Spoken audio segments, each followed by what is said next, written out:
యూట్యూబ్లో యేసుక్రీస్తు ప్రభువుకి వ్యతిరేకంగా మతోన్మాదులు పెట్టిన వీడియోలు చూసి వాటి వల్ల అదే సత్యం అనుకొని అదే నిజం ఏదో తెలిసిపోయింది మాకు అనుకొని కల్కి భగవాన్ అనే ఒక వ్యక్తికి దగ్గరికి సుమారు 2-3 సార్లు వెళ్ళి చాలా రకాలుగా ధనము బంగారం ఇట్లా ఇస్తూ ఒక రోజుల బిడ్డకి నా కుమారుడికి నేనే కూర్చొని నా ఒడిలో పెట్టుకొని ఆ యూట్యూబ్లో ఎలా స్నానం చేయాలి బిడ్డలకని చూసి నేర్చుకొని కొద్ది రోజులు స్నానం చేసిన తర్వాత ఆ స్నానం చేయడం నలుగు అవన్నీ పెట్టి చేసిన తర్వాత అది ఎలా అయిపోయిందంటే మా జీవితం విశాఖపట్నంలో కుక్కల చింపిన విస్తరక అంటారు కదా, అలా అయిపోయింది మా బ్రతుకు. యేసుక్రీస్తు ప్రభువుని నమ్ముకున్నందుకు అనేక రీతిగా వెలివేయబడ్డాం. మా చావు కోరుకున్నారు, మేము అడుక్కు తింటాం, మీరు ఎట్లాగ అయిపోవాలి, మీరు ఎలాగ అయిపోవాలి అని చెప్పి మీరు పురుగులు పడి చచ్చిపోవాలి అని చెప్పి అనేక రీతిలుగా శాపనార్థాలు. నేను ఆత్మీయంగా చిన్నప్పటి నుంచి పెరిగాను. మా దేవుడు నాతో తోడుగా ఉన్నాడు కాబట్టి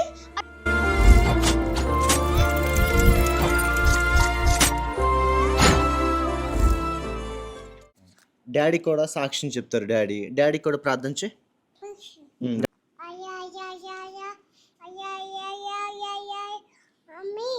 ఆమేన్. ప్రభువైన యేసుక్రీస్తు నామంలో వీడియో చూస్తున్న వారందరికీ ప్రభు పేరట వందనాలు చెల్లించుకుంటున్నాను. అలాగే జోషి బ్రదర్ గారు కూడా ప్రభు పేరట వందనాలు చెల్లించుకుంటున్నాను. వందనాలు బ్రదర్. నా పేరు అనిల్ కుమార్, మా ఇంటి పేరు వారణాసి. నేను ఒక కోమట్ల కుటుంబంలో జన్మించాను. శ్రీకాకుళం జిల్లా రాజాం ప్రాంతానికి మేము చెందినవారం. అయితే తర్వాత వ్యాపారాల నిమిత్తం మేము విశాఖపట్నం వచ్చేసాం. చిన్నతనం నుంచి కూడా మాకున్న వ్యాపారాలను బట్టి, మాకున్న సదుపాయాలను బట్టి, పరిస్థితులను బట్టి నేను పెరగడం జరిగింది. నా చిన్నతనం నుంచి కూడా నాకు ఏది కావాలంటే అది పొందుకునే మనస్తత్వం. నా తల్లిదండ్రులకు నేనే మొదటి సంతానం, మా తాతయ్య గారికి కూడా నేనే మొదటి మనవణ్ణి. సో దానివల్ల ప్రతి విషయంలో కూడా చాలా గారాబంగా ఏది కావాలంటే అది పొందుకోవడం, ఇంట్లో కూడా అన్ని కంఫర్ట్స్ ఉండడం, అన్ని రకాలుగా మాకు వ్యాపారాలు ఉన్నాయి. ఆ నిమిత్తం వెళ్ళిపోతున్న జీవితమే. చిన్నతనంలోనే నాకు 5 రోజుల పాటు మా ఊరు రామాలయంలో జంజుం కార్యక్రమం చేయించారు. అలానే చాలా భక్తి శ్రద్ధలతో ఉండేవాడిని. ఆయా రోజులు బట్టి ఆయా దేవాలయాలకు వెళ్ళడం, ఉదయాన్నే కోనేటిలో స్నానం చేయడం, ఇట్లా చాలా భక్తిగా ఉండేవాడిని.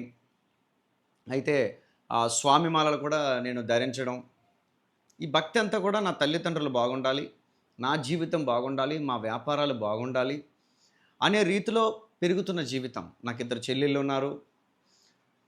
అలానే ఇలా ముందుకు వెళ్ళిపోతున్న జీవితం, వ్యాపారాల పరంగా వెళ్ళిపోతున్నాం, అన్ని రకాలుగా జీవితంలో ముందుకు వెళ్ళిపోతున్న మా జీవితం.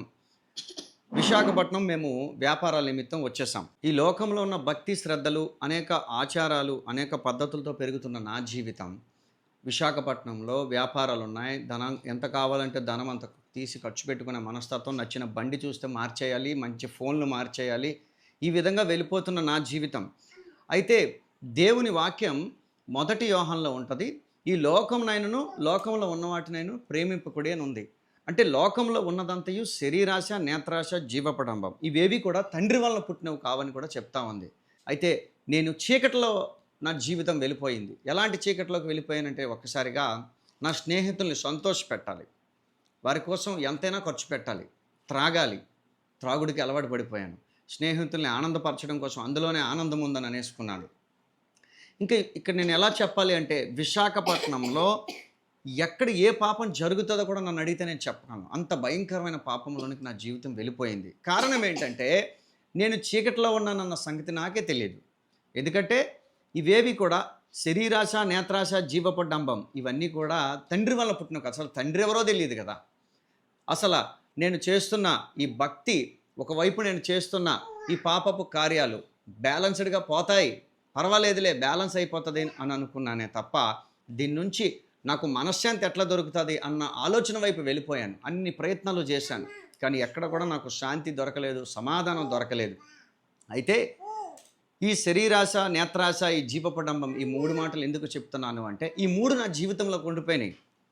ఒక్కసారిగా నాకు శాంతి లేక, సమాధానం లేక అయిపోయాను. కాలేజ్ లైఫ్లోకి ఎంటర్ అవ్వడం, చదువు అంటే చిరాకు.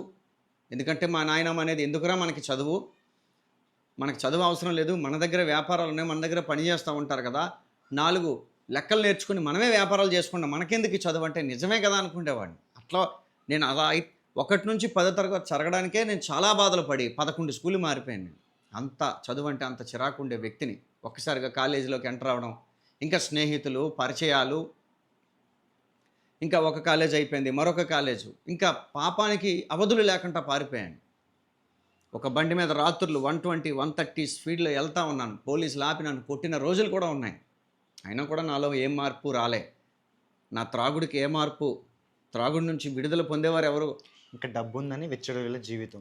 విచ్చలవిడిగా డబ్బులు ఉన్నాయి కదా, ఎంతైనా ఖర్చు పెట్టచ్చు, అడిగేవారు లేరు. దీని నుంచి నా తల్లిదండ్రులకు తెలిసా కొన్ని విషయాలు అంటే తెలియవు. సీక్రెట్గా చేస్తూ ఉండేది. సీక్రెట్గా నా స్నేహితులు సంతోషపెట్టడం కోసం అందులోనే నాకు ఆనందం ఉంది. నేను ప్రేమించిన నా ఇష్టమైన నా హీరో కోసం ఏదైనా చేయాలి. అవసరమైతే అవతల వ్యక్తుల్ని కొట్టాలి. నా ఇష్టమైన సినిమా హీరోని ఎవరైనా ఏమని అంటారా, నేను తట్టుకోలేను. అది 100 రోజులు ఆడాలి, 175 రోజులు ఆడాలి, దానికోసం చాలా ఖర్చు పెట్టాలి, నా బండి మీద అవే పేర్లు ఉండాలి. ఇట్లా అనేక రకాలుగా ఈ శరీరాశ, నేత్రాశ, జీవపడంబం ఇవన్నీ నా జీవితంలో ప్రవేశించి చీకటిమయమైపోయిన నా చీకటి జీవితంలో వెళ్ళిపోతూ ఉన్నాను. ఒక కాలేజ్ అయిపోయింది, మరొక కాలేజీలో మారుతూ ఉన్నాను. అయితే అందరి యవనస్తుల్లానే నేను కూడా ఈ సినిమాల ప్రభావం, లోక రీత్యా ఉన్న ప్రభావాన్ని బట్టి నేను కాలేజీలో ఒక అమ్మాయిని ప్రేమించాను. ఆ అమ్మాయిని పెళ్లి చేసుకుంటానని ఇంట్లో చెప్పడం, ఇరు కుటుంబాల మధ్యలో కూర్చోబెట్టి ఎన్నో రకాలుగా ప్రయత్నాలు చేసినా కూడా ఇటువంటి సానుకూల స్పందన కనిపించలేదు. దానికి కారణం ఏంటంటే, మేమేమో వైశ్యస్, నేను ప్రేమించిన ఆ అమ్మాయి వచ్చేసి వారు వెలమస్.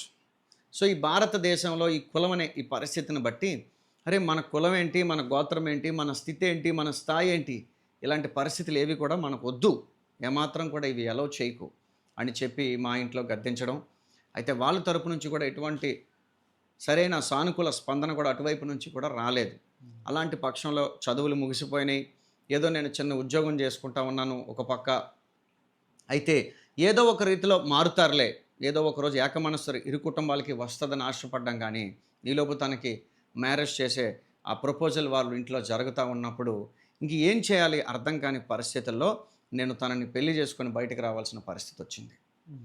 అంతవరకు నా జీవితం ఎట్లాగుందో ఏ లోటు లేదు, అన్ని కంఫర్ట్స్తో ఉన్న ఒక్కసారిగా నా జీవితం ఎలా అయిపోయిందంటే ఒక ఒంటరితనానికి లోబడిపోయాను.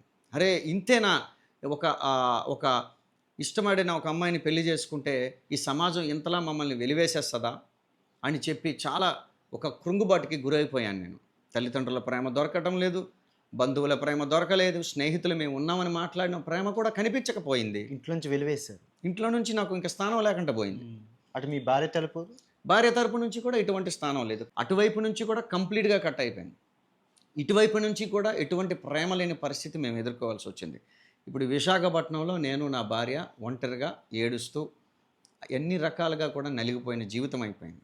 అయితే ఇలాంటి పరిస్థితుల్లో నేను ఏమాత్రమైనా నా త్రాగుడి నుంచి విడుదల పొందుకున్నానా అంటే లేదు. నా ఫ్రెండ్స్ని వదలలే.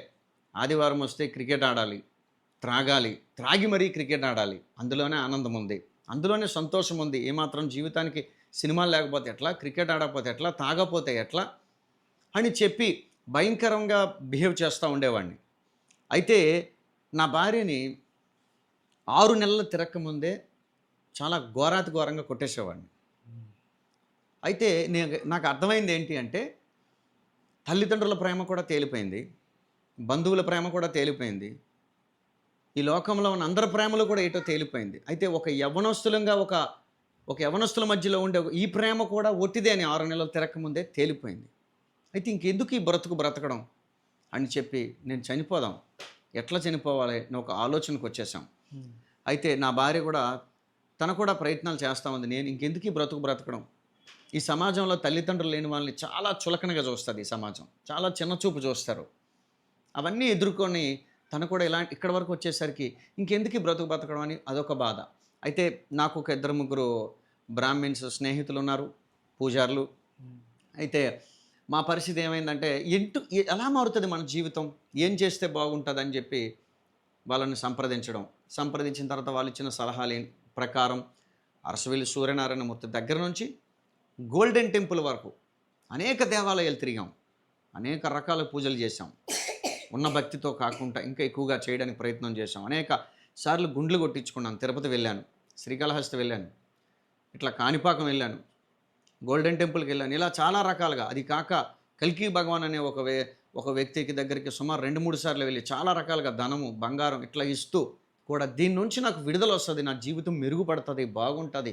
అనేక రకాల ప్రయత్నాలు చేశామే కానీ చివరికి ఆ ఓం శాంతి దగ్గరికి వెళ్ళి వాళ్ళ దగ్గర కూడా యోగా ధ్యానం చేసి తద్వారా కూడా ఒక పీస్ వస్తుంది, మా బ్రతుకులు బాగుపడతాయి అని చెప్పి అలా కూడా ప్రయత్నాలు చేశాను. ఎన్ని రకాలుగా ప్రయత్నాలు చేసినా కూడా నాకు శాంతి దొరకలేదు, సమాధానం దొరకలేదు కాదు కదా. ఇంకా నాకు జాతకం చూసిన నా పంతులు అంటున్నారు, ఏలినాటి శని ఉంది. ఏలినాటి శని 7 సంవత్సరాలు ఉంటుంది. ఈ 7 సంవత్సరాల పాటు నువ్వేం చేసినా సక్సెస్ అవ్వలేవు, అందువల్ల నువ్వేం చేయకుండా ఉండడమే మంచిది అంటున్నారు. ఒక పక్క నాకు పెళ్లి చేసిన నా పంతులు గారు అంటున్నారు, నీ భార్యకి కుజిదోషం ఉంది, మీరు 3 సంవత్సరాలకి మించి కలిసి ఉండలేరు, మీ ఇష్టం వేస్ట్ అని చెప్పి. పెళ్లి చేసిన అతనే మరి ఎందుకు పెళ్లి చేస్తారు బ్రదర్? మరి మేము ఇష్టపడ్డాం కాబట్టి సరే చేసేద్దాంలే, మరి సరే అడుగుతున్నాడు కదా, తిను ఇష్టపడ్డాడు కదా అని చెప్పి నేను కూడా నమ్మిన అమ్మాయిని మోసం చేయకూడదు మనం అనే ఉద్దేశంతో సరే అని ఒప్పేసుకున్నాం. 3 సంవత్సరాలకు మించి కలిసి ఉండలేరని ఆయన చెప్పారు. 7 సంవత్సరాల పాటు ఏలినాటి శని నిన్ను ఏళ్తూ ఉంటుంది, నీ జీవితం నాశనం అయిపోతూ ఉంటుంది, అది ఏ రకంగా ఫ్లక్చువేట్ అవుతుందో తెలీదు అని చెప్పి ఆయన చెప్తా ఉన్నారు. అలాంటి పరిస్థితుల్లో ఎలా అయిపోయిందంటే మా జీవితం విశాఖపట్నంలో కుక్కలు చింపిన విస్తరక అంటారు కదా, అలా అయిపోయింది మా బ్రతుకు. ఎందుకు బతుకుతున్నామో తెలియదు, ఏదో వెళ్తున్నాం వస్తున్నాం. అలాంటిది ఇంట్లో ఇరుగు పొరుగు వారు మా ఇంటికి ఎవరు రారు, మాది ఒక ఒంటరి జీవితం. అలాంటి బ్రతుకుల్లోనికి ఎవరైనా మా ఇంటికి ఎవరు రారు కాబట్టి మమ్మల్ని చూసేవాళ్ళు చాలా వింత జీవులుగా చూసేవారు. అరే వీళ్ళు బతికి ఇది ఎవరైనా అని. చివరికి హౌస్ ఓనర్కి కూడా నా భార్య కనీసం ముఖం చూపించుకోలేని పరిస్థితి, వాళ్ళ వైఫ్ వచ్చినా ఏదొచ్చినా. ఎందుకంటే నేను ఏదైతే ఆ టీషర్టు షార్టు ఉంటుందో అది నేను మళ్ళీ మార్చేసిన తర్వాత దాన్ని వాష్ చేసుకొని తను ఒకరోజు వాడేది. అలాంటి కరువు రోజుల్లోకి వెళ్ళిపోయాం. అన్ని కంఫర్ట్స్ ఉన్న నా జీవితం ఒక్కసారి అత్యంత నీచమైన పరిస్థితి అయిపోయింది మా బ్రతుకు. ఏ ప్రేమలకి నోచుకోలేక ఇంట్లో కనీసం ఎట్లా బ్రతుకుతామో ఏం తింటామా అన్న పరిస్థితిలోకి వెళ్ళిపోయాం. ఇలాంటి పరిస్థితుల్లో నేను చనిపోదాం అని ఒక తీర్మానానికి వచ్చేసిన తర్వాత ఏ విధంగా చనిపోవాలి, ఏదైనా బస్ కింద చనిపోదామా, లారీ కింద చనిపోదామా, ట్రైన్ కింద పడి చచ్చిపోదామా, సముద్రంలో దూకేద్దామా, ఇలా రకరకాల ఆలోచనతో జీవితం మీద విరక్తి చెందుతున్న నా జీవితం. అప్పుడు మెడికల్ రిప్రజెంటేటివ్గా నేను పనిచేస్తూ ఉన్నాను. సో నేను పనిచేస్తున్న మెడికల్ ఆ కంపెనీలో నాది న్యూరో సైక్రాట్రిక్ డివిజన్ అనమాట. అన్నీ కూడా నర్వస్ సిస్టమ్కి సంబంధించిన మందులు ఉంటాయి. అందులో ఆల్ప్రజోలామ్, మెడికల్ అర్థమవుతుంది వాళ్ళకి, క్లోనోజెపం, ఇలాంటి కాంబినేషన్లో ఉన్న మందులు. ఇంకా అది నిద్ర మాత్రలు అంటారు వాటిని. ఇంక వేసి చనిపోదాం అని ఒక డిసైడ్ అయిపోయి అవి వేసేసాను. ఎన్ని వేసినా గుర్తులేదు, ఒక స్టెప్ తీసేసి ఇంకా వెంటనే వేసేసిన కొన్ని గంటలకి నాలో ఒక రియాక్షన్ స్టార్ట్ అయిపోయింది. ఆ రియాక్షన్ స్టార్ట్ అయ్యి బండి డ్రైవ్ చేస్తూ ఆ మత్తులో ఒకళ్ళ ఇంట్లోకి వెళ్ళి కొలాప్స్ అయిపోయాను. డ్రైవ్ చేస్తూ బండితో పాటు వెళ్ళిపోయాను. బండితో ఇంట్లోకి వెళ్ళిపోయారు? బండితో వాళ్ళ ఇంటి గుమ్మం దగ్గరికి వెళ్ళి గుమ్మం దగ్గర కొలాప్స్ అయి పడిపోయాను. తర్వాత నా భార్య ఏడుస్తూ ఉంది, కనీసం నా గురించి కూడా ఆలోచించలేదు మీరు ఇలాంటి పని చేశారు అని చెప్పి. అయితే నేను ఒకటే ఆలోచించాను, సరే నేను ఎలాగో చనిపోదాం అనుకున్నాను, డిసైడ్ అయ్యాను, మళ్ళీ బయటపడాల్సి వచ్చింది. అయితే ఈ పరిస్థితిలో మా అమ్మ నాన్న ప్రేమ నాకు దొరుకుతుంది, వాళ్ళ ఇంట్లో మా ఇద్దరికి స్థానం దొరుకుతుంది అని ఆశపడ్డాం. అయితే ఏమాత్రం కూడా ఆ ప్రేమ దొరకలేదు. మరలా మా జీవితం సేమ్ పరిస్థితే.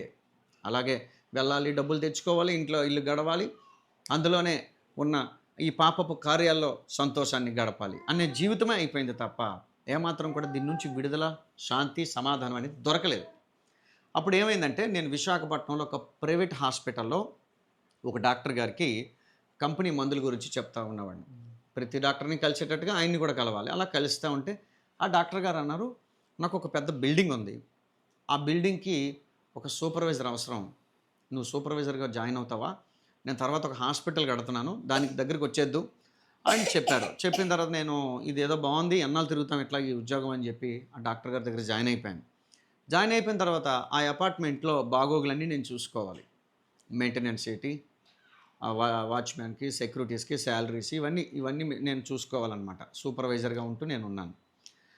ఉండేటప్పుడు అందులో ఒక ఫ్లాట్లో ఒక భార్య, ఒక భర్త, ఒక స్నేహితుడు ఉన్నారు. వీళ్ళు బయటకు వెళ్ళేటప్పుడు వాళ్ళు వచ్చి వాళ్ళ ఫ్లాట్కి వెళ్ళేటప్పుడు కూడా నన్ను చూసి నవ్వుతూ ఉన్నారు, నాతో మాట్లాడడానికి ట్రై చేస్తూ ఉన్నారు. ఒకరోజు కరెంటు బిల్ కట్టలేదని వెళ్ళాను, ఒకరోజు మెయింటెనెన్స్ పే చేయలేదని వెళ్ళాల్సి వచ్చింది. అలా వెళ్ళేటప్పుడు వాళ్ళు చాలా సంతోషంగా నాతో మాట్లాడడానికి ట్రై చేస్తూ ఉన్నారు. అరే ఈ విశాఖపట్నంలో మాతో మాట్లాడిన వారినే కరువైపోయాను కదా, మమ్మల్ని ప్రేమించి మాతో చూసి చక్కగా నవ్వేవారే లేరు కదా, అలాంటిది వీళ్ళు, నేను ఇక్కడ పని చేస్తూ ఉన్నాను, వీళ్ళు నాతో మాట్లాడడానికి ఎందుకు ట్రై చేస్తూ ఉన్నారు అని నేను అనుకొని ఒకరోజు నా ఆఫీస్ రూమ్ దగ్గరికి వచ్చి ఒక కరపత్రం ఇచ్చారు. అది యేసుక్రీస్తుకు సంబంధించిన కరపత్రం. వెంటనే నా తలంపుల్లో వచ్చిన ఆలోచన ఏంటి అంటే, వీళ్ళు యేసు ప్రభు అనేవారు మాకు సంబంధించిన దేవుడు కాదు, ఈయన ఒక తక్కువ కులస్తుల సంబంధించిన దేవుడు, వీళ్ళు ఎక్కడో ఊరు చివరు ఉంటారు, ఎప్పుడు కూడా మా ఇంట్లో కూడా వీళ్ళు యేసు ప్రభు నమ్మిన వాళ్ళని రానిచ్చేవారు కాదు, అలా చూస్తా అక్కడే ఉండేవారు కదా వీళ్ళు. ఒక్కసారిగా ఇప్పుడు ఎందుకు, నాకు ఒకరు కాకపోతే మరొకరు ఆప్షన్స్ ఉన్నారు, ఇప్పుడు యేసు ప్రభు గురించి నాకు ఎందుకు ఈ బాధ, అవసరమా మనకని చెప్పి, అయినా పని చేస్తానని నాకు ఎందుకులే అని చెప్పి ఆ పాంప్లెంట్, ఆ కరపత్రం ఏదైతే అది ఇచ్చారో ఆ పాంప్లెంట్ తీసుకొని నేను మధ్యాహ్నం అన్నం తినడానికి క్యారేజ్ బాక్స్లో ఆ పాంప్లెంట్ మీద పెట్టి అన్నం తినేసి చివరికి ఆ మెతుకులు తుడిచేసి ఆ పాంప్లెంట్ పారేసేవాడిని, మనకెందుకులే అని చెప్పి. అయితే ఒకరోజు నన్ను పైకి రమ్మని వీళ్ళు పిలిచారు. పైకి వెళ్ళాను. పైకి వెళ్తే వాళ్ళు అంటున్నారు, యేసుక్రీస్తు ప్రేమ కలిగిన దేవుడు, జీసస్ లవ్స్ యూ అన్నారు. యేసుక్రీస్తు నన్ను ప్రేమిస్తున్నారంట, ఆయన నా కోసం చనిపోయాడంట. ఈ విషయాలు చెప్తా ఉన్నారు. ఇంతవరకు నేను అన్ని రకాలుగా ప్రేమలు చూసి విసిగి వేసారిపోయాను. స్నేహితుల ప్రేమ తేలిపోయింది, తల్లిదండ్రుల ప్రేమలో కూడా తేడా వచ్చేసింది, చెల్లెళ్ళ ప్రేమ కూడా తేడా వచ్చేసింది, బంధువుల ప్రేమ తేలిపోయింది. ఇక భార్యాభర్తల మధ్యలో ఉండవలసిన ఆ ప్రేమ కూడా 6 నెలలు తిరగకముందే నా భార్యను కొట్టేసిన పరిస్థితి వచ్చేసింది. ఇన్ని ప్రేమలు చూసి విసిగి వేసారిపోయిన నాకు యేసుక్రీస్తు ప్రేమ కలిగిన దేవుడని నాకు చెప్తా ఉన్నారు. అయితే ఈ మాటలు చెప్తూ ఉంది ఎవరు అంటే, ఒక భారతదేశానికి సంబంధించిన వాళ్ళు కాదు కానీ వీళ్ళు నార్వే దేశానికి సంబంధించిన ఒక విదేశీయులు, ఒక ఫారినర్స్ అన్నమాట. వీళ్ళు ఒక ఫారినర్స్, ఒక భార్య, ఒక భర్త, ఒక స్నేహితుడు, వాళ్ళ ముగ్గురు కలిసి యేసయ్య కోసం నాకు చెప్తా ఉన్నారు. నా మనసులో భారతదేశంలో యేసుక్రీస్తు ప్రభుకి ఒక పేరు పెట్టేశారు. ఆ పేరు ఏంటంటే అమెరికా దేవుడని, ఫారెన్ దేవుడని, ఇట్లా రకరకాలుగా అన్నారు. అయితే నాకు ఆ క్షణంలో నిజంగా ఒక బుద్ధి లేని వాళ్ళు పెట్టేసిన ఈ మాటలు ఏదైతే ఉందో, అమెరికా దేవుడు, విదేశీయుల దేవుడు, ఫారెన్ దేవుడు అని, ఆ బుద్ధి లేని నాకు, అజ్ఞానంలో ఉన్న నాకు, చీకటిలో ఉన్న నాకు, నేను కూడా అంతే అదే ఆలోచనతో కలిగి ఉన్నాను. అంటే ఈ యేసుక్రీస్తు ప్రభు కోసం నాకు చెప్తా ఉన్నారు, ఇప్పుడు నన్ను మతం మార్చడం ద్వారా వీళ్ళకి డబ్బులు వస్తాయి, వీళ్ళు భారతదేశం వచ్చింది చాలామందిని మతం మార్చడానికి, అందులో నేను ఒకడిని, ఇట్లా ఇంతమంది ఈ దేశం వచ్చాం, ఇంతమందిని మార్చడం వల్ల వీళ్ళకి డబ్బులు వస్తాయి అనే ఆలోచన కలిగి వీళ్ళకి దూరంగా ఉండడమే మంచిది అని చెప్పి ఒక ఆలోచన కలిగి ఉన్నాను నేను. కానీ వాళ్ళు మాత్రం యేసు ప్రభు నా కోసం ప్రాణం పెట్టాడంట అని చెప్తా ఉన్నారు. నీకోసం యేసుక్రీస్తు ప్రాణం పెట్టారు, నిన్ను ప్రేమిస్తూ ఉన్నాడు అని వాళ్ళు చెప్తా ఉన్న ఆ మాటలు నేను విన్నానే తప్ప పెద్దగా ఆచరణలోనికి తీసుకోలేదు. ఈలోపు ఏమైందంటే, ఒకరోజు పిలిచి కొత్త తెలుగు బైబిల్ ఇచ్చారు. అరే కొత్త పుస్తకం పారేస్తే ఏమొస్తుందిలే అని చెప్పి ఈ కరపత్రం అంటే చింపేసి పడేశాను. అసలే 7 సంవత్సరాలు ఏలినాటి శని, ఇన్ని రకాల దరిద్రాలు ఇన్ని ఉన్నాయి కదా, మళ్ళీ ఈ బైబిల్ చింపేస్తే మళ్ళీ ఎందుకులే మనకి పాపం అని చెప్పి పారేస్తే ఏమొస్తుందిలే పాపం అని చెప్పి తీసుకెళ్ళిన భార్యకి ఇచ్చేసాను. ఇస్తే తన ఇంట్లో కూడా ఇవన్నీ చూస్తూ ఎందుకులే ఏమి నాకు అర్థం కావట్లేదని కబోర్డ్లో పెట్టేసింది. తను కూడా చాలా కొన్ని వేల సార్లు గాయత్రి మంత్రాన్ని జపించి ఉదయం లేచి ముగ్గు పెట్టి ఆ దీపం వెలిగిస్తే కానీ బయటికి నన్ను పంపించేది కాదు.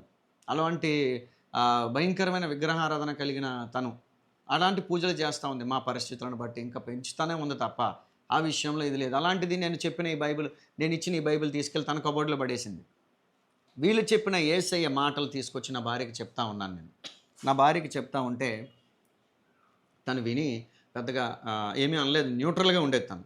వీళ్ళకి మేము ఒక ఫ్లాట్లో ఉంటున్నాం, మాకు చాలా ఎక్కువ అద్దె అయిపోతుంది ఇక్కడ, మా దగ్గర ఎక్కువ తీసేసుకుంటున్నారు, అద్దె తక్కువ ఏదైనా ఫ్లాట్ ఉంటే మాకు అరేంజ్ చేయని అన్నారు వాళ్ళు. సరే టూలెట్ బోర్డు చూసి ఒక ఫ్లాట్ అరేంజ్ చేయడమే కదా అని ఓనర్ నెంబర్ ఇచ్చేసి వాళ్ళకి ఒక ఫ్లాట్, ఒక మంచిది తక్కువ రెంట్కి అరేంజ్ చేసేసాను. అరేంజ్ చేసేసరికి వాళ్ళు చాలా సంతోషపడిపోయి నన్ను ప్రేమించడం మొదలుపెట్టేశారు. ఆ ప్రేమ ఎట్లాగుందంటే, నిజంగా యేసు ప్రభుని నమ్మిన వాళ్ళు ఇలా ఉంటుందా ప్రేమ అని మొదటిసారి నా జీవితంలో వాళ్ళ దగ్గర నుంచి క్రీస్తు ప్రేమను నేను చూడగలిగాను. నన్ను పట్టుకొని నా బుగ్గ మీద ముద్దు పెట్టి we love you son, Jesus loves you my dear son, he died for you అని చెప్పి ఇలా అనేక రకాలు చెప్తా ఉన్నారు. చెప్తా ఉంటే కొన్ని విషయాలు నాకు అర్థం కానప్పుడు నేను గూగుల్లో చూడడం, ఆ విషయాలు ఏదో తెలుసుకోవడానికి ప్రయత్నం చేస్తూ ఉండేవాడిని. అయితే వీళ్ళకి సహాయం చేయడం డాక్టర్ గారికి నచ్చకపోవడం, అలాగే వీళ్ళకి సహాయం చేయడం, ఎవరైతే వీరిని భారతదేశం తీసుకొచ్చారో వాళ్ళకి నచ్చకపోవడం, వాళ్ళందరూ కూడా నా మీద కోపపడ్డం. అప్పుడు నాకు ఒక ఆలోచన వచ్చింది, నాకెందుకు, ఏ దిక్కు లేని జీవితాలు కదా మావి, అలాంటప్పుడు ఎందుకు ఇవన్నీ నేను తలకాయ నొప్పులు పడ్డం అని చెప్పి ఆ జాబ్ మానేశాను. మానేసిన తర్వాత వీళ్ళన్నారు, మానేస్తే మానేసావు, అదేదో జాబ్ మా దగ్గర జాయిన్ అయిపో, నీకు అదే జీతం ఇస్తాం, మాకు ఏదైనా మోసం జరగకుండా, లేకపోతే ఇంట్లో మాకు ఏ అవసరతలు ఉంటాయో అవన్నీ నువ్వు చూసుకో, నీకు ఇదే నీ ఉద్యోగం అని చెప్పారు. చాలా సంతోషం. మేమున్న కరువుకి అసలే వీళ్ళు తెల్లవాళ్ళు కదా, బోళ్ళు డబ్బులు ఉంటాయి, మనకి ఏదైనా మంచిగా డబ్బులు దొరుకుతాయి అన్న ఆలోచన కలిగి, తర్వాత ప్రాబ్లమ్ సాల్వ్ అవుతాయి, ఇంకేదో బండి ఈజీగా ఉంటుంది, ఉద్యోగం బండి నడిచేస్తుంది అన్న ఆలోచన కలిగి జాబ్ జాయిన్ అయిపోయాను. జాబ్ జాయిన్ అయిపోయిన తర్వాత వాళ్ళ యొక్క జీవితాన్ని నేను చూడడం మొదలుపెట్టాను. 20 రోజులు, 40 రోజులు, 10 రోజులు వీళ్ళు ఫాస్టింగ్స్ ఉంటూ, వాటర్ తాగుతూ, ఇంకా కడుపు కట్టేసుకుంటా ఉన్నారు. అరే ఉపవాసం అంటే మా అమ్మగారు పూజ చేసేది, ఉదయం పెట్టి అది సాయంత్రం చేసి తినేసేది. వీళ్ళు చూస్తే 20 రోజులు, 30 రోజులు, 40 రోజులు ఉపవాసాలు ఉండిపోతున్నారు. ఏమనంటే డబ్బులు లేవు, ఎట్లా బ్రతకాలంటే దేవుడి మీద ఆధారపడి బ్రతుకుతున్నాం మేము, ఈ దేశం వచ్చాం అని చెప్పి ఇవన్నీ చెప్తూ యేసయ్య ప్రేమని ఎక్కువగా నాకు తెలియచేయడానికి ఇష్టపడతా ఉన్నారు. అలాంటి పరిస్థితుల్లో మనమేమో ఏదో అవకాశం ఉంటుంది, నా పరిస్థితి ఏదో మెరుగవుతుంది వీళ్ళ దగ్గర జాయిన్ అయితే నేను అనుకున్నాను, ఏదో దొరుకుతుందని నేను అనుకున్నాను. కానీ వాళ్ళ కష్టాలు అవన్నీ చూసిన తర్వాత నాకే చాలా బాధ అనిపిస్తూ ఉండేది. అలా కొన్ని 1 or 2 months అయిన తర్వాత కొన్ని నెలలు గడిచాయి. కొన్ని నెలలు గడిచిన తర్వాత మేము విజయవాడ వెళ్తున్నాం, మాతో పాటు నువ్వు నీ భార్య వస్తారా, కారులో వెళ్తాం అని అన్నారు. సరే కదా, మనల్ని ఎవరు పిలిచిన వారే లేరు కదా, అలాంటిది మమ్మల్ని ప్రేమించి వృద్ధాప్యంలో 60-70 సంవత్సరాల వయసు కలిగిన భార్య భర్త ఇద్దరు పిలుస్తూ ఉన్నారని చెప్పి విజయవాడ వెళ్ళాం. 1 or 2 days అవన్నీ చూపించారు, విజయవాడ చుట్టుపక్కల అన్నీ తిప్పారు, చేశారు. చాలా సంతోషం అనిపించింది. అయితే ఒకరోజు వచ్చింది అమ్మ, ఆ నెక్స్ట్ డే ముందు రోజు నైట్ అంటున్నారు, ఈ విజయవాడలో ఒక పెద్ద నది ఉంది, కృష్ణా నది, నీకు ఇష్టమైతే నీకు నీ భార్యకి ఇదే కృష్ణా నదిలో మేము బాప్తిసం ఇచ్చేస్తాం, మీరు ఇష్టమైనా సిద్ధపడిపోండి అని చెప్పేశారు. వెంటనే నాకు చాలా టెన్షన్గా అనిపించింది. ఎందుకు టెన్షన్గా అనిపించిందంటే, ఈ లోకంలో నేను సినిమాలు చూసినప్పుడు నాకు టెన్షన్ రాలే, నేను పాపపు కార్యాలకు తిరిగినప్పుడు నాకు టెన్షన్ రాలే, భయంకరంగా జీవించినప్పుడు ఎటువంటి టెన్షన్ రాలేదు, దేనికి భయం అనేదే రాలేదు. ఇష్టానుసారంగా జీవించి లోకపరమైన పాపం క్రియల్లో పరిగెడుతున్నప్పుడు ఏమీ రాని భయం, ఒక్కసారిగా యేసు ప్రభుని నమ్ముకుని బాప్తిసం తీసుకోవాలంటే మాత్రం భయంకరమైన, ఎవరేమంటారు ఈ సమాజం, ఆల్రెడీ కులం అనే పరిస్థితి బట్టి కొంత అనుభవిస్తూ ఉన్నాం కదా, మరలా ఇప్పుడు యేసు ప్రభుని తీసుకొచ్చాడు అని చెప్పి ఏమంటారో, ఫ్రెండ్స్ దగ్గర ఏమో ఎలా బ్రతకాలో ఏం చేయాలో అర్థం కాని పరిస్థితి అయిపోయింది ఒక్కసారిగా. అయితే దేవాది దేవుడు తల్లి గర్భంలో రూపింపబడక మునిపే ఎన్నుకున్న దేవుడు నన్ను గొప్ప రీతిలో ధైర్యపరిచారు. ఏ విధంగా ధైర్యపరిచారు అంటే, నువ్వు ఒక మంచి పని చేయడానికి భయపడక్కర్లే అని ఆ ఒక్క మాటే. కృష్ణానది ఆ మెట్లు దిగుతా ఇసుకలో నిలబడినప్పుడు దేవుడు మాట ధైర్యపరిచారు నన్ను. అంతగా దేవుని కోసం అంత తెలియని టైంలోనే ఒక ప్రేరేపణ, ఒక గొప్ప ధైర్యం కలిగి పరిశుద్ధాత్ముడు నన్ను నా భార్యని ధైర్యపరిచారు. వెంటనే ఆ క్షణమే నేను నా భార్య కృష్ణానదిలోనే ఒకే రోజు బాప్తిసం తీసుకోవడానికి దేవుడు కృప చూపించారు. వాళ్ళే ఆ నార్వే దేశస్తులే, అతనే ఇచ్చేశారు మా ఇద్దరికి బాప్తిసం. మరలా మేము విశాఖపట్నం వచ్చేసాం. అలాంటి పరిస్థితుల్లో ఈ విషయాలన్నీ అందరికీ తెలిసిపోయినాయి. చాలామందికి తెలిసిపోయిన తర్వాత, ఏంటి యేసు ప్రభువుని నమ్ముకున్నావు, నీకు ఏదైనా డబ్బు దొరికిందా అని ఒకళ్ళు అంటూ ఉన్నారు. యేసు ప్రభువుని నమ్ముకున్నావు, భర్త ఉంటుండగానే బొట్టు తీసేసావు, బొట్టు తీసేసిందని చెప్పి నా భార్యను దూషిస్తూ ఉన్నారు. నువ్వు తండ్రికి తలకూరు పెట్టడానికి కూడా పనికి రాకుండా పోయావు, ఒక పక్క కులవాన్ని తీసుకొచ్చావు, ఇప్పుడు ఒక మతాన్ని తీసుకొచ్చావు అని చెప్పి ఒక వైపు దూషిస్తూ ఉన్నారు. తల్లిదండ్రులే అర్థం చేసుకోలేని పరిస్థితి అయిపోయింది ఒక పక్క. ఏం చేయాలి ఈ జీవితం, నువ్వు నన్ను ఎన్నుకున్నావు కదా అని చెప్పి యేసయ్యతో మాట్లాడుతూ ఉన్నాను. అలా రోడ్ల మీద కనబడుతున్న పోస్టర్స్తో ఆ మీటింగ్లకు వెళ్ళడం, ఆ మాటలతో బలపరచడం, దేవుడు బలపరుస్తూ ఉన్నారు. అక్కడ ఏమైనా మిషనరీలకు సంబంధించిన జీవితాల పుస్తకాలు ఉంటే కొనుక్కొని ఇంటికి తీసుకొచ్చి చదువుకోవడం, అలాగా ముందుకు వెళ్తూ ఉన్నాం. నేను ఒక మెడికల్ రిప్రజెంటేటివ్గా మరలా జాబ్ చేస్తూ ఉన్నాను.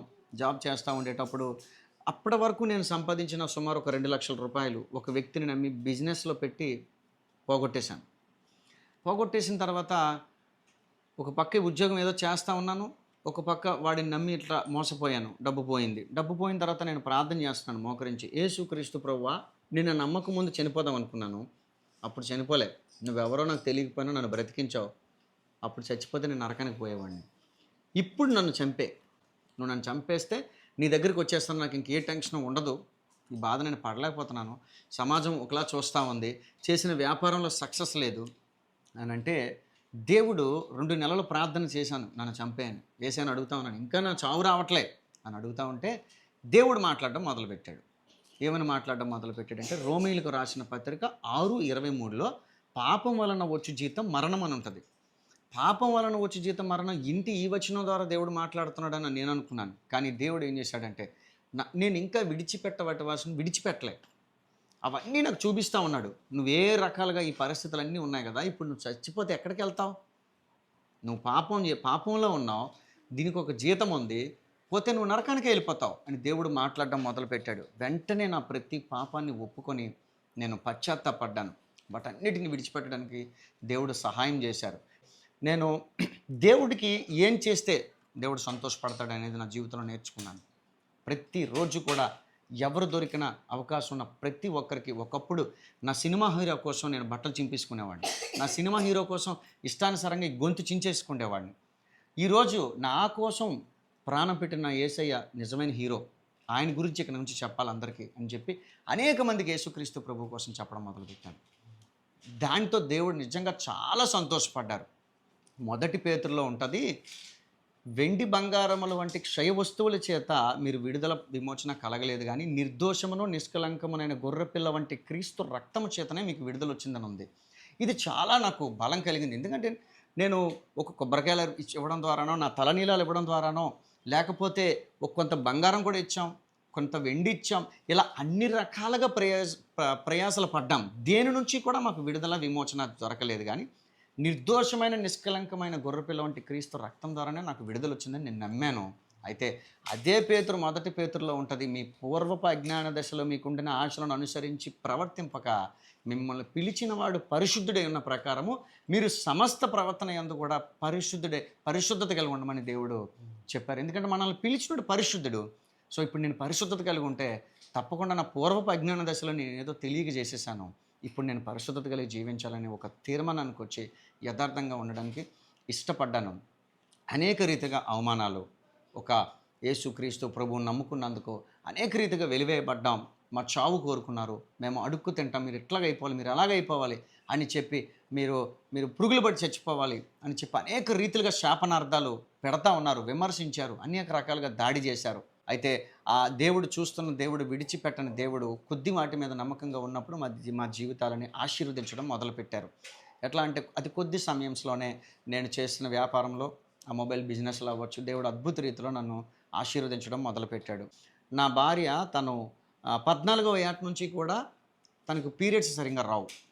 తనకి ఇర్రెగ్యులర్ పీరియడ్స్ అనమాట, సమస్య ఉంది. పీరియడ్స్ ఒకవేళ వస్తే మాత్రం బ్లీడింగ్ ఆగదు. ఆ బ్లీడింగ్ కంట్రోల్ అవ్వడానికి చాలా రకాల ఇంజెక్షన్స్ ఇవ్వాలి, లేదంటే ట్యాబ్లెట్స్ ఇవ్వాలి, ఇలాంటి పరిస్థితి. నేను ఒకరు మెడికల్ రిప్రజెంటేటివ్గా పనిచేస్తూ ఉన్నాను. పనిచేస్తూ కూడా అనేక మంది డాక్టర్స్ దగ్గరికి వెళ్ళినా, తనని తిప్పినా కూడా వారు కూడా ఏమాత్రం కూడా ఎటువంటి స్పందన లేని పరిస్థితి. విశాఖపట్నంలో అనేక డాక్టర్స్ దగ్గరికి తిరిగాను, అనేక రకాలుగా ప్రయత్నాలు చేసాం, బిడ్డలు కలగడం లేదు. డాక్టర్స్ అన్నారు IUI చేయండి, కొంత ఛాన్స్ ఉంటుందని అన్నారు. IUI ట్రై చేసాం, ఫెయిల్ అయిపోయింది. ఇంక చివరికి IVF ఒకటే మిగిలింది. ఇంకా IVF ట్రై చేసుకోండి, లేకపోతే మరి మేము ఏం చేయలేము, లేకపోతే మరి మీ ఇష్టం అని చెప్పి డాక్టర్స్ చాలామంది గోల్డ్ మెడలిస్ట్లో చేతులు ఎత్తేశారు. అయితే ప్రార్థన చేస్తున్నాం, ప్రభువా నువ్వు నమ్మదగిన వాడవు, ఇస్సాకు రెబ్గా ప్రార్థన చేసినట్టుగా ప్రార్థన చేస్తున్నాం, అన్న ప్రార్థన చేసినట్టుగా ప్రార్థన చేస్తాం, ఇస్తే నీ కొరకు పెంచుతాం ప్రభువా, అన్యజనులు ఎదుట మా తలను లేవనెత్తు. ప్రార్థన చేయడం మొదలుపెట్టాను. యేసయ్యా నువ్వు బిడ్డలు కనుక ఇస్తే నీ కొరకు పెంచుతాం అన్నప్పుడు దేవుడు మా పట్ల కనికరం చూపించి 8 సంవత్సరాల తర్వాత దేవుడు నాకు కుమారుడిని దయచేశాడు. ఇది కేవలం దేవునికే మహిమ. డాక్టర్ గారు కూడా చాలా ఆశ్చర్యపోయారు, ఇది మిరాకిల్ అని చెప్పి సిజరైన్ చేసిన డాక్టర్ గారు కూడా చెప్పడానికి నిజంగా దేవుడు కృప చూపించారు. అలాంటి పరిస్థితుల్లో కూడా ఎవరి సహాయము దొరకలే. హాస్పిటల్లో బ్లీడింగ్ అవుతున్న బట్టలు ఉతకడానికి కూడా ఒక ఆడబిడ్డ దొరకలే. తన తరపు బంధువుల్ని సహాయం చేయమని అడిగాం, ఎవరూ కనిపించలే. ఆ టైంలో మేము చేయమని చెప్పి చేతులు ఎత్తేశారు. ఒక రోజుల బిడ్డకి, నా కుమారుడికి నేనే తనకి సిజరైన్ అయ్యి స్టిచెస్ పెయిన్ వస్తూ ఉంటే నేనే కూర్చొని నా ఒడిలో పెట్టుకొని ఆ యూట్యూబ్లో ఎలా స్నానం చేయాలి బిడ్డలకని చూసి నేర్చుకొని కొద్ది రోజులు స్నానం చేసిన తర్వాత ఆ స్నానం చేయడం నలుగు అవన్నీ పెట్టి చేసిన తర్వాత ఆ వీధిలో ఒక పెద్ద ఆవిడ వాటికి సంబంధించిన మసాజ్ చేయడానికి ఒక ఆవిడని పెట్టాం. ఎందుకు చెప్తున్నాను అంటే ఈ మాటలు, యేసుక్రీస్తు ప్రభు మతాలు మార్చే వ్యక్తి కాదు, కానీ ఆయన పాడైపోయిన మానవ హృదయాలను మార్చే దేవుడని నేను ధైర్యంగా చెప్పగలను. నేను చాలామంది ఏదో రీతిలో ఈ లోకానికి ఏదో ఇచ్చుంటారు, మారిపోయాడని అనుకోవచ్చు. అంత తేలిగ్గా ఏది నమ్మే వ్యక్తిని కాదు నేను యెహోవా ఉత్తముడని రుచి చూసి నేను ఎరిగాను. నిజంగా చెప్పాలంటే తోమా కన్నా అనుమానమైన వ్యక్తిని నేను. నిజంగా దేవుడు నా ప్రతి విషయంలో కూడా ఆయన పరీక్షించాను కాబట్టి ఆయన ప్రేమని, మాధుర్యాన్ని నేను చూడగలిగాను. నిర్దోషమైన ఆయన రక్తం యొక్క విలువ ఏంటో నేను తెలుసుకున్నాను. అవన్నీ తెలుసుకున్న తర్వాత ఏ పాపిష్టి జీవితం జీవించిన నా చేతులే ఈరోజు నా భార్యని, నా బిడ్డని ప్రేమించడానికి కూడా దేవుడు ఆ రోజు కృప చూపించారు. అలా అంచెలంచెలుగా వెళ్ళిపోతున్న జీవితం. పేరు పెట్టే విషయంలో కూడా గొడవే. మీకు తెలుసు కదా, బారసాల అవుతుంది, ఇట్లా మేము చేయాలంటారు. ఇప్పుడు దేవుడు నాకు బహుమానంగా ఇచ్చిన బిడ్డని నేను లోకానుసారంగా నేను ఎట్లా చేయడానికి యాక్సెప్ట్ చేస్తాను? చేయనప్పుడు మరలా వెలివేతే ఉంటుంది, మళ్ళా ఒంటరి పోరాటమే. అయితే దేవుడికి ఏం పేరు పెట్టాలి ప్రభా అని బిడ్డ విషయంలో ప్రార్థన చేస్తున్నప్పుడు యెహోవా దక్షిణ హస్తము సాహస కార్యములు చేయనని వాక్యం ద్వారా మాట్లాడినప్పుడు వాడికి సాహస్ అని పేరు పెట్టడానికి దేవుడు కృప చూపించారు. దేవుని కొరకే వాడు సాహసాలు చేయాలి, ఆయన కొరకు గొప్ప పేరు తేవాలి అనే ఉద్దేశంతో బిడ్డను ఆ రీతిగా పెంచడానికి దేవుడే సహాయం చేస్తూ ఉన్నారు. అంకుల్ నేను కొన్ని వాక్యాలు తెలుగులో చెప్తాను అంకుల్. బైబిల్ నుంచి వాక్యాలు చెప్తావా? చూడకుండా చెప్పు. కీర్తనలు చాప్టర్ 91 వర్స్ 1-8. మహోన్నత చట్టం నివసించేవాడే సర్వశక్తి నేను విశ్రమించేవాడు ఆయనే నా ఆశను నా కోట. నేను నమ్ముకుని దేవుడే నేను ముందుకొచ్చి చెప్తున్నాను. వేటక నుదురు నుండి ఆయనను విడిపించడం, నాశకరమైన తెగులు రాకుండా ఆయనను రక్షించడం. ఇతని రెక్కల కింద కప్పుడు, ఇతని రెక్కల కింద నాకు ఆశం కలుగు. నేను సత్యము కేటప్పుడు ఆవనే ఉంది. రాత్రులు కలుగు భయంకైను, పగట దగ్గర బాణంకైను, చేటు సంచయం తెగులకైను, మధ్యాహ్నం పాడ్చే రోగంకైను నీ పై పడకును. నీ పక్కన 1000 మంది పడను, నీ కుడి పక్కన 10,000 మంది కోని నీకు అపాయమేమి రాదు. నీకున్న చూచుగా బతికినకు ప్రతిఫలం కలుగును. గుడ్. ఏం చదువుతున్నావు నువ్వు? నేను థర్డ్ క్లాస్ అంకుల్. అనేకమైన దొంగతాలు చేస్తారు, అనేకమైన మాటలు మాట్లాడతారు. నువ్వు కూడా అలాగే ఉంటావు స్కూల్లో? చాలా మంది తప్పు చేస్తూ ఉంటారు, కానీ ఈ తప్పు చేస్తారు. నేను తప్పు చేయకుండా యథార్థంగా ఉంటాను, టీచర్ దగ్గర అందరి దగ్గర యథార్థంగా ఉంటానని ప్రౌడ్గా ఉన్నాను. వాళ్ళ కోసం ప్రార్థన చేయాలి. మనం వాళ్ళ కోసం ప్రార్థన చేస్తే వాళ్ళు రక్షింపబడతారు కాబట్టి మనం ప్రార్థన చేయాలి. మనం ప్రౌడ్ పడకూడదు, అంటే మనం గర్వపడకూడదు. నేనే నీతిమంతులని గర్వపడకూడదు అని వాళ్ళ గురించి కూడా ప్రార్థన చేస్తూ ఉండేవాడు. ఇప్పుడు ఒక రోజు నా దగ్గర ఎరేజర్ లేదనుకో, ఆ రోజేమో సాతానికి ఎలా వాడుకున్నాడంటే, అరే ఆ ఎరేజర్ కింద పడిపోయింది, అది తీయు అని అన్నాడు. అది టచ్ చేసేసరికి దేవుడు నాకు చెప్పాడు, అలా తీయకు, అది సాతాను ఆలోచన నువ్వు వినకూడదు అని చెప్పాడు. తీయకూడని చెప్పాడు. తీయకూడదు కదా అన్ని తీయకూడని దేవుడి మాటలు మనం పాటించారు కదా, పాటించాను. అది నాకు 10 commandments ఉంది కదా, పదాజ్ఞల్లో. పదాజ్ఞలో లాస్ట్ వన్ ఏముంది? నీ పొరుగు మంది ఆశించకు, డు నాట్ కవెట్. అది నేను గుర్తెచ్చుకొని ఎవరిది ఆశించకూడదు కదా, దేవుడు 10 commandments చెప్పాడు కదా అని నేను ఆ రోజు తీయలేదు. ఇంకా మళ్ళీ అది తీసాను. తీసి అంటే అది ఎవరిదో అది తీసేసుకున్నారు, వాళ్ళకి ఇచ్చేస్తాం. అంత చిన్నతనంలోనే అంత ఆలోచన మీకు ఎలా? అది కూడా ఎక్కడంటే సెకండ్ క్లాస్లో అంత ఆలోచన మీకు ఎలా వచ్చింది తమ్ముడు? అప్పుడే దేవుడు అంటే నేను ఆత్మీయంగా చిన్నప్పటి నుంచి పెరిగాను. మరి దేవుడు నాతో తోడుగా ఉన్నాడు కాబట్టి ఆ 10 commandments వలన నేను ఇలాగా అయ్యాను. అలా ముందుకు వెళ్తా ఉన్నాం. అనేక మందికి యేసయ్యని పరిచయం చేస్తూ ఉన్నాను. నా వ్యాపారంలో కూడా ఉన్న సర్కిల్లో కూడా యేసయ్యని పరిచయం చేస్తూ ఉన్నాను. దేవునికి మహిమకరంగా నా జీవితాన్ని చూపిస్తూ ఉన్నాను. దేవుడికి మహిమ కలిగింది. అద్భుత రీతిలో ముందుకు వెళ్ళిపోతూ ఉన్నాం. అయితే 2వ సంతానం విషయంలో ప్రార్థన చేస్తూ ఉన్నాం. ప్రభా ఏంటి నీ చిత్తమైతే ఇవ్వు ప్రభా. నా భార్య అంటూ ఉంది, మొదటిసారి మనకు ఎవరు సహాయం చేయలేదు కదా, మళ్ళీ 2వసారి అడుగుతూ ఉన్నావు, ఎందుకు వద్దు అని చెప్పి తన ఒక పక్క అంటూ ఉంది. అయితే ఉంటే బాగుంటుంది, దేవుని కొరకే కదా అడుగుతూ ఉన్నాం. మనం బిడ్డల్ని ఇస్తే దేవుని కొరకే కదా పెంచుతాం అని అడుగుతూ ఉండేటప్పుడు 2022 ఫిబ్రవరిలో తన 3వ నెల గర్భవతి అని తెలిసినప్పుడు డాక్టర్ దగ్గరికి వెళ్ళి చెకప్ చేయిస్తే మూడో నెల అని చెప్పారు. అయితే హార్ట్ బీట్ ఆగిపోయింది. బిడ్డకి హార్ట్ బీట్ ఆగిపోయింది, ఏం చేయలేం, అబార్షన్ అని చేతులు ఎత్తేసారు. చేతులు ఎత్తేసిన తర్వాత మేము చాలా ఏడ్చాం. ప్రభా ఇలాంటి పరిస్థితి ఎదురైంది ఏంటి అన్నప్పుడు దేవుడు ధైర్యపరిచారు మరలా. ఎందుకంటే అన్ని రకాల పరిస్థితులు, అన్ని కంఫర్ట్స్ ఉన్నా కూడా మమ్మల్ని ఆదరించేది, మా కన్నీళ్ళు తుడిచేది, మమ్మల్ని ధైర్యపరిచేది కేవలం యేసుక్రీస్తు ప్రభువారే. అంటే శరీరధారిగా మాకు ఎవరు సహాయం చేసేవారు లేరు కాబట్టి ఆ టైంలో కూడా దేవుడే ధైర్యపరిచారు. యోబుకు 10 మంది అందించిన బిడ్డలు కోల్పోయినా కూడా ఏ విషయంలో కూడా నిరుత్సాహపడలేదు. కానీ ఏమాత్రం కూడా దేవుణ్ణి దూషించలేదు.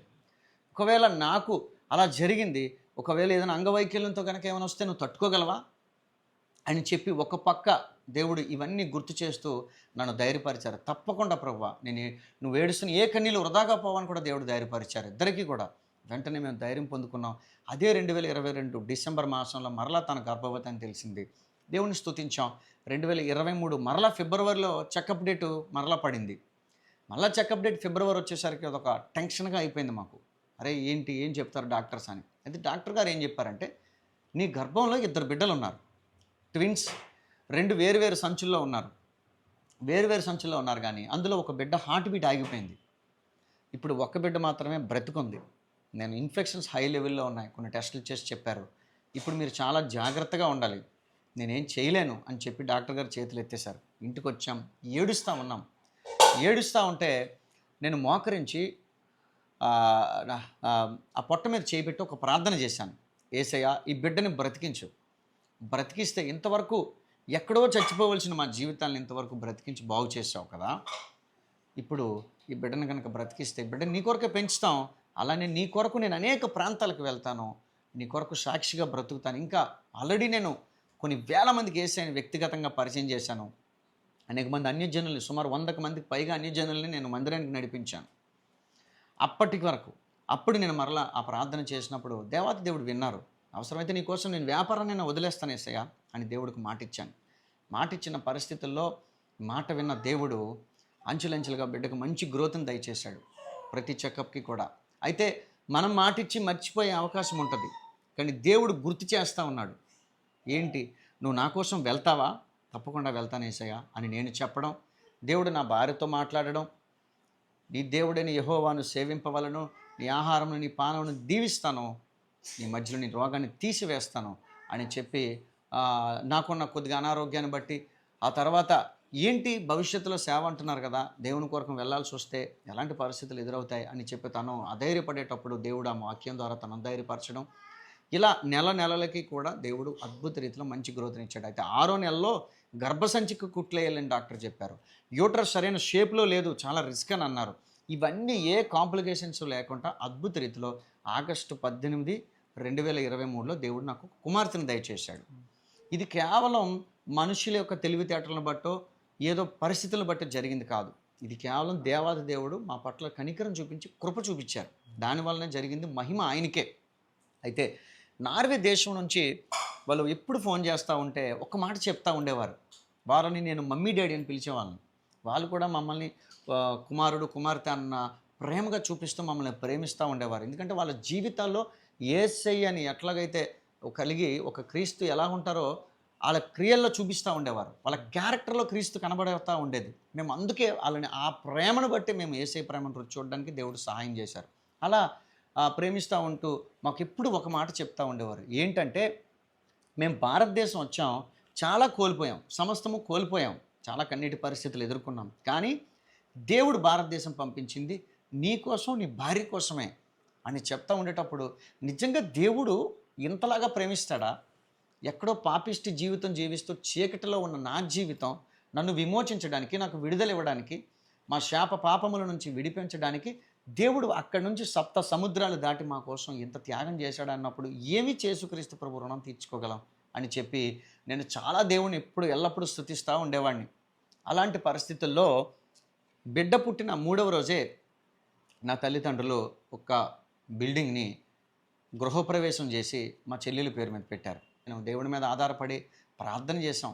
దేవుడే ఒక మంచి దైవజనుడికి ప్రేరేపణిచ్చి ఒక 2 విశ్వాసులను పంపించి ఆ టైంలో మాకు సహాయం చేయడానికి దేవుడే కృప చూపించారు.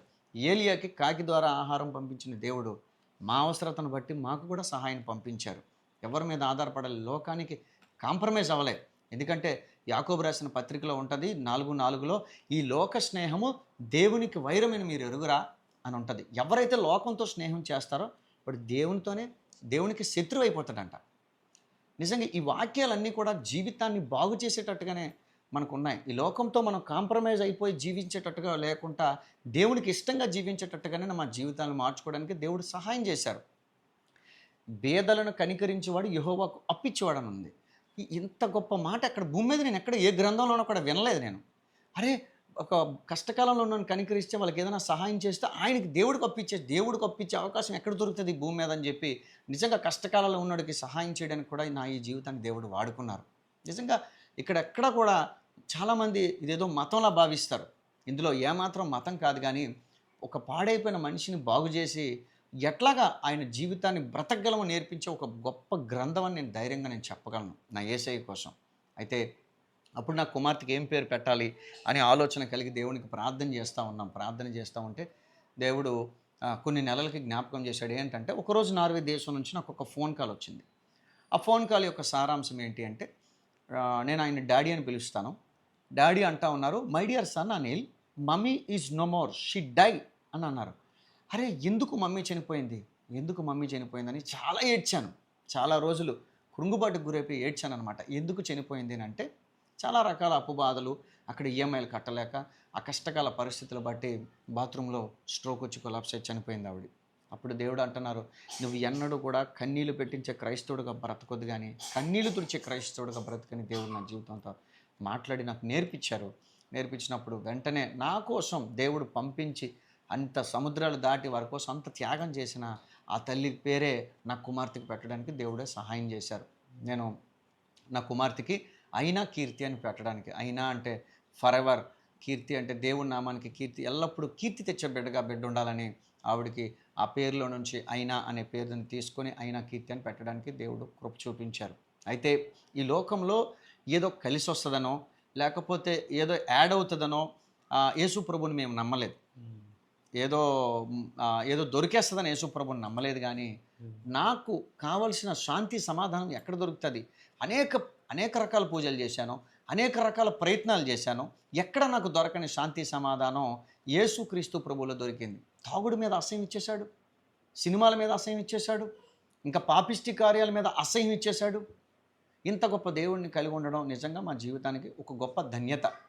అయితే ఇన్ని కష్టకాలాల పరిస్థితుల్లో కూడా అనేక వ్యతిరేకతలు ఎదుర్కోవాల్సి వచ్చింది. ఎందుకంటే యూట్యూబ్లో చాలామంది మతోన్మాదులు వీడియోలు చూడడం, మా చెల్లెళ్ళు, మా బావలు, ఇంకా మా బంధువులు, ఇంకా చాలామంది అనేక రీతిలుగా యూట్యూబ్లో యేసుక్రీస్తు ప్రభువుకి వ్యతిరేకంగా మతోన్మాదులు పెట్టిన వీడియోలు చూసి వాటి వలన అదే సత్యం అనుకొని, అదే నిజం ఏదో తెలిసిపోయింది మాకు అనుకొని, వాటిని బట్టి మమ్మల్ని అనేక రకాలుగా దూషించడం, కృంగదీయడం, మా మీద దాడి చేయడం, ఇలా అనేక రకాలు ఎదుర్కొన్నాం. కానీ వారికి ప్రేమతోనే, దూషణకు ప్రతిదూషణ మేము చేయలే. మమ్మల్ని శపించారు, అయినా మేము వారిని దీవించడమే మొదలుపెట్టాం. వారికి ప్రేమపూర్వకంగానే వారికి సమాధానం చెప్పాం. నా బిడ్డల విషయంలో అవ్వచ్చు, ఏ విషయంలో కూడా, నా కుమార్తె విషయంలో అలా 17 నెలల పాటు నా తల్లిదండ్రులు కనీసం నా కుమార్తెను చూడడానికి రాలే. ఎట్లా ఉంది ఏమైంది కూడా అడగలే.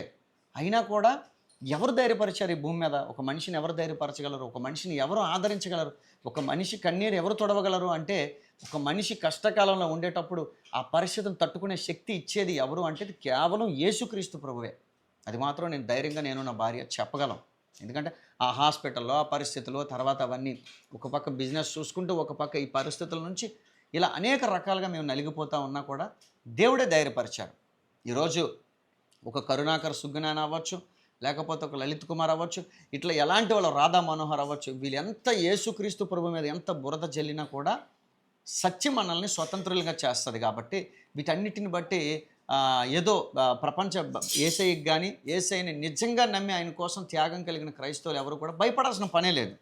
ఎందుకంటే సత్యం స్వతంత్రులుగా చేస్తుంది. నిర్దోషమైన నిష్కలంకమైన ఆయన రక్తం ద్వారా మానవాళికి విడుదల వచ్చింది. కాబట్టి దేని వలన కూడా మనకు విడుదల రాదు. కాబట్టి పరిశుద్ధుడైన ప్రభువును చూసి మేము ముందుకు అడుగులేయడానికి దేవుడే కృప చూపించారు.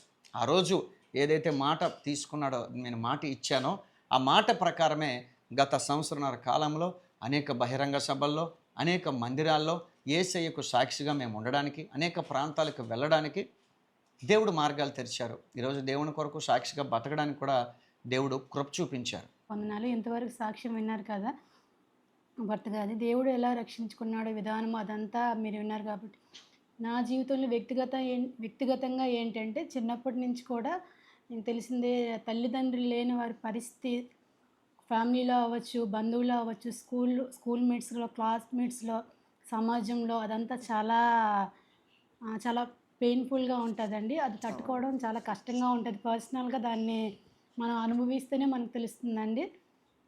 చాలా రకాలుగా నేనైతే మాత్రం చాలా లోన్లీగా ఫీల్ అయ్యేదాన్ని. వన్స్ ఏంటంటే అమ్మమ్మ నన్ను పెంచి పెద్ద చేశారు 10th క్లాస్ వరకు. ఆఫ్టర్ దట్ నేను కాలేజ్ డేస్కి వచ్చినాక లవ్ మ్యారేజ్ చేసుకున్నానండి. నేను చెప్పేది ఏంటంటే లోకంలోన ఆ యవ్వన దశలోనికి వచ్చేటప్పుడు ఈ శారీరక ఆశలు, ఆకర్షణలు ఇవన్నీ మనము లోపడతాం కాబట్టి యవ్వన జీవితాన్ని పరిశుద్ధంగా మనం కాపాడుకోగలిగితే మన జీవితాలు చాలా బాగుంటాయండి. అంటే మనం అనుకుంటాం కదా గతించిన కాలం మరలా తిరిగి రాదు అని.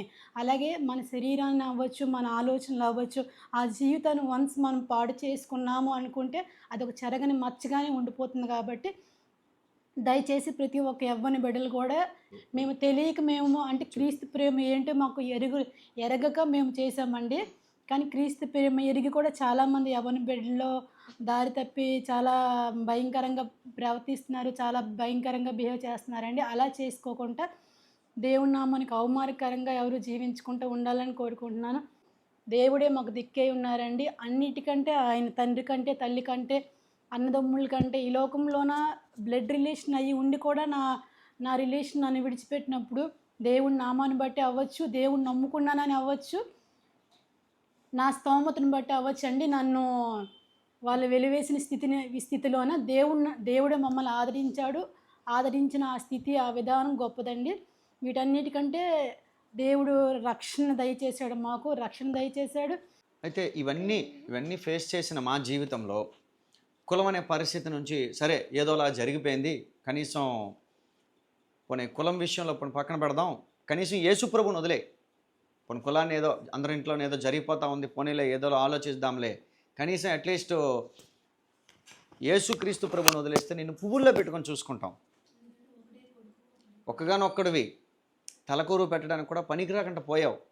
సమాజంలో మేము తలెత్తుకోలేకపోతున్నాం. ఇలాంటి పరిస్థితి వచ్చింది.